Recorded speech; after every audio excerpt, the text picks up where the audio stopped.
घने जंगल में दो लड़के विक्रम और शौर्य बेतहाशा भाग रहे थे। उनकी उम्र लगभग 20 और 25 साल की थी। ऐसा लग रहा था जैसे एक साया उनका पीछा कर रहा था। उस साए की परछाई धीरे धीरे बड़ी होती जा रही थी। शौर्य चिल्लाया, भाई तेज और तेज भागो। विक्रम ने जवाब दिया, मेरी फिक्र मत करो, तुम भागो। उन दोनों ने पीछे पलटकर देखा तो वो साया इतना बड़ा हो चुका था कि उससे पूरा जंगल ढक गया था। और जैसे जैसे वो साया आगे बढ़ रहा था और उसकी परछाई जिस भी चीज में पड़ रही थी, भले ही वो पेड़ हो, पक्षी हो या जानवर, उनका दम घुटता जा रहा था। पेड़ सूखते जा रहे थे। ये देखकर विक्रम और शौर्य घबरा गए। तभी उस साए की परछाई बहुत बड़ी हो गई और अचानक ही वो विक्रम पर पड़ी और विक्रम एक सूखे पत्ते की तरह सूखकर वहीं गिर गया। ऐसा होते देख शौर्य चिल्लाया, भाई।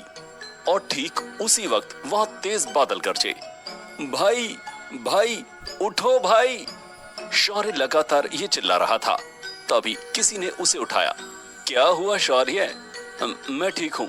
और ये बोलते हुए विक्रम ने शौर्य को पूरी तरह से झकझोर दिया, जिससे अपने कमरे में सोया शौर्य उठ गया और विक्रम की तरफ हैरानी से देखते बोला, तू ठीक है? ये सुनकर विक्रम ने कहा, हाँ मैं ठीक हूँ। तूने फिर वही सपना देखा? इस पर विक्रम ने कहा, हाँ यार, मैंने फिर वही सपना देखा। ये कहते हुए उसने अपनी ड्राइंग बुक निकाली और विक्रम को दिखाई, जिसमें एक बड़ी सी काली परछाई धीरे धीरे सारे जंगल को निकल रही थी। उस ड्राइंग को देखकर विक्रम ने कहा, ये सब तेरा वहम है, ऐसा असल जिंदगी में नहीं हो सकता। चल, आज गांव में मिला है पूर्णमासी का, वहां चलते हैं, तेरा मन भी बहल जाएगा। पर शौर्य का जैसे मन मान ही नहीं रहा था। उसने विक्रम को गले लगाते हुए कहा, माँ बाबा, दोस्त, रिश्तेदार, पड़ोसी, सबने मेरा साथ छोड़ दिया था।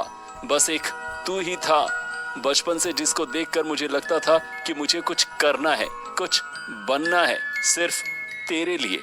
अगर तुझे कुछ हो गया तो मैं। पर इससे पहले ही विक्रम ने उसे टोकते हुए कहा, तू बिना वजह इमोशनल हो रहा है, चल तैयार हो जा। दरअसल शौर्य और विक्रम सगे भाई थे। शौर्य विक्रम से 3 साल बड़ा था।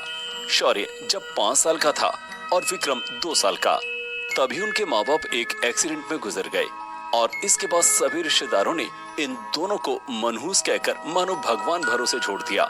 शौर्य जो तब खुद सिर्फ 5 साल का था, उसके ऊपर उसके छोटे भाई विक्रम की जिम्मेदारी आ गई और उसने उसी उम्र से काम करना शुरू कर दिया था। उसके लिए विक्रम से बढ़कर कोई नहीं था।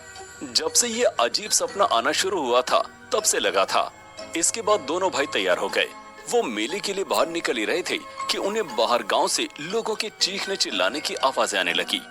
चीख पुकार इतनी भयानक थी कि उन्हें समझ नहीं आया कि बाहर हो क्या रहा है। तभी उनकी खिड़की के सामने से एक आदमी चिल्लाते हुए गुजरा, खिड़की दरवाजे बंद करो अपने, वरना बचोगे नहीं। ये सुन शौर्य ने चिल्लाते हुए कहा, मतलब हो क्या रहा है गांव में? पर उस आदमी ने रुककर जवाब नहीं दिया, वो बस भागता चला गया। इसी तरह से उसके सामने से लोग भागते जा रहे थे। ये देख विक्रम बोला, मैं देख कर आता हूँ बाहर हो क्या रहा है। ये सुनकर शौर्य बोला, तू छोटा है ना, तो तू यहाँ रुक, मैं देखता हूँ। इतना कहते हुए शौर्य बाहर निकल गया। बाहर जाकर उसने देखा लोग भाग रहे हैं, हर तरफ चीख पुकार मची हुई है। तभी उसने देखा एक बड़ी परछाई उनके गांव के ऊपर छाती जा रही है, ठीक वैसी जैसे उसके सपने में होता आ रहा है। और उस परछाई के नीचे जो भी आ रहा है वो सूखे पेड़ के पत्तों की तरह मुरझाता जा रहा है। ये देखकर शौर्य के होश उड़ गए। वो खुद से बोला, नहीं, ये नहीं हो सकता, मेरा सपना सच नहीं हो सकता। वो ये सोच ही रहा था कि तभी विक्रम बाहर आ गया। उसे बाहर देखकर शौर्य चिल्लाया, तू बाहर क्यों आया? मना किया था ना तुझे, देख रहा है मेरा सपना सच हो रहा है। वो काला साया, उसकी परछाई पूरे गांव को निगल रही है, तू जा अंदर जा तुरंत। विक्रम को जैसे उसकी बात पर विश्वास ही नहीं हुआ।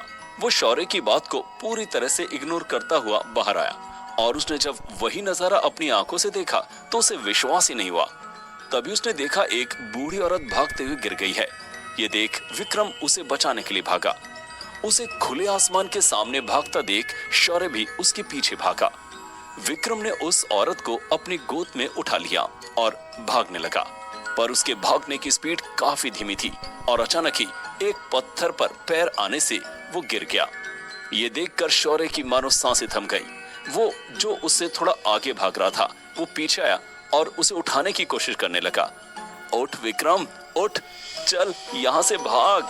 पर तब तक काफी देर हो चुकी थी। विक्रम और शौर्य ने जैसे ही अपने शरीर देखे, उनको मानो सांप सूंघ गया। आवाज गले में अटक गई क्योंकि उस साई की परछाई तो उन पर पड़ चुकी थी और वो बूढ़ी औरत, उसकी तो जान भी जा चुकी थी। तभी शौर्य ने विक्रम का हाथ पकड़ा और वो उसके शरीर से लिपट गया, मानो वो उसे उस परछाई से बचाना चाह रहा था, और बोला, नहीं, मैं तुझे कुछ नहीं होने दूंगा। पर तभी वहां बिजली कड़की, बादल गरजे और अचानक ही वहां इतनी तेज रोशनी हुई कि शौर्य की आंखें बंद हो गई। कुछ पल के बाद उसने अपनी आंखें खोली तो उसने देखा कि उसका भाई विक्रम अब वहां नहीं था। वो परछाई भी वहां नहीं थी। अगर वहां कुछ था तो वे थे सूखे पेड़ और उन लोगों की लाशें जो उस परछाई की चपेट में आए थे।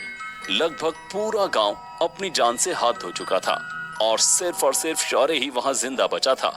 ये देखकर वो खुद से बोला, ये कैसे हो सकता है? विक्रम कहाँ गया? और अगर गांव के सारे लोग मारे गए तो मैं जिंदा कैसे हूँ?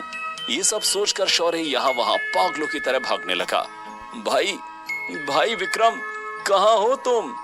पर उसकी आवाज गांव के बंजर पेड़ों और घरों से टकराकर वापस उसी के कानों में गूंज रही थी।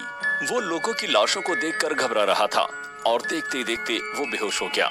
उसके बेहोश होने के बाद अचानक आकाश में गड़गड़ाहट की तेज आवाज हुई और इसी आवाज के साथ वहां एक साया आकाश में उड़ता हुआ आया। ये साया एक औरत का था। वो बूढ़ी सी औरत बेहोश शौर्य के सामने आकर खड़ी हो गई और शौर्य को देखने लगी और बोली, अगर ये उस साए से बच गया है, मतलब ये वही है जिसकी हमें तलाश थी। और फिर उस औरत ने शौर्य के ऊपर कुछ मंत्र फूंके जिससे वहाँ की आबो हवा में तेज आंधी तूफान चलने लगा। और फिर वो बोली, हम सबको तुम्हारा इंतजार है। इसके बाद वो गायब हो गई। उस औरत के गायब होने के कुछ ही समय बाद शौर्य होश में आकर उस तरफ दौड़ पड़ा जहां अभी कुछ देर पहले विक्रम खड़ा था। और वहां जाकर शौर्य विक्रम को पागलों की तरह इधर उधर ढूंढते हुए चिल्लाने लगा, छोटे छोटे कहाँ है तू? देख, मेरे साथ मजाक मत कर, सामने आ जा। मैं वादा करता हूँ फिर कभी तुझ पर गुस्सा नहीं करूंगा। ये बोल वो रोते हुए विक्रम को ढूंढने लगा। चारों तरफ आंधी तूफान अब भी चल रहा था। ऐसा लग रहा था जैसे ये प्रलय धरती निकल जाएगी। शौर्य को विक्रम के गायब होने का इतना बड़ा सदमा लगा था। शौर्य ने विक्रम को ढूंढने के लिए आकाश पाताल एक कर दिया। वो पागलों की तरह गांव वालों की लाशों के बीच से गुजरते हुए यहाँ वहां उसे ढूंढ रहा था। थक कर शौर्य अपने घुटनों के बल बैठ गया और जोर जोर से रोने लगा और ऊपर देखते हुए भगवान से कहने लगा, क्यों, आखिर क्यों किया आपने मेरे साथ ऐसा? जिसे भी मैंने अपना माना उन सबको आपने मुझसे छीन लिया। ले देकर मेरे पास अपना कहने के लिए सिर्फ मेरा भाई बचा था, उसे भी आज आपने मुझसे छीन लिया। आखिर वो गया कहाँ? कौन था वो काला साया? क्या हुआ मेरे पूरे गांव को? और जब सब मर गए तो मैं क्यों जिंदा बचा हूँ? फिर हाथ जोड़कर कहता है, मुझे मेरा भाई वापस लौटा दो, चाहे तो मेरी जान ले लो, लेकिन मुझे मेरा भाई लौटा दो। ये बोल वो वापस रोने लगा। उसके रोने में इतना दर्द था कि भगवान को भी शौर्य की बात सुनने के लिए मजबूर होना पड़ा। इससे पहले कि शौर्य अपना सिर उठा पाता तभी वहां एक तेज तूफान आया, जिसके बाद आसमान से एक तेज बिजली गिरी, जिसे देखकर शौर्य की आंखें बंद हो गई और उसकी सांसें रुक गई। पर वो ये सब जब बोल रहा था उसको कोई सुन रहा था। कौन था वो उसे भी नहीं पता था। हर तरफ उस गांव में अब मौत का मंजर था और हवा साए साए कर रही थी। पर इसी के साथ वहां से कोसों मील दूर एक दूसरे ग्रह में, जिसका नाम था विकेशी, वहां के एक छोटे से गांव में भी कुछ ऐसा ही मंजर था, दुख का। ये जगह काफी हद तक पृथ्वी जैसी ही थी। वहां अभी अभी एक 16 साल के लड़के की मौत हुई थी और उसके घर वाले बुरी तरह से रो रहे थे और हर कोई शोक के माहौल में डूबा। सब लोग उस लड़के की अंतिम क्रिया करने के लिए जा रहे थे कि तभी अचानक उस लड़के की लाश ने एक लंबी सांस ली और जैसे ही ऐसा हुआ सारे के सारे लोग डर गए। उनके हाथ से वो लड़का गिर गया। ऐसा होते वो मरा हुआ लड़का अचानक उठा और चिल्लाया, विक्रम। और जैसे उस लड़के ने अपनी आंखें खोली तो वो बुरी तरह से चौंक गया। ये मैं कहाँ गया हूँ? कौन है आप लोग? और ये सुनकर वहां सब लोगों के होश उड़ गए।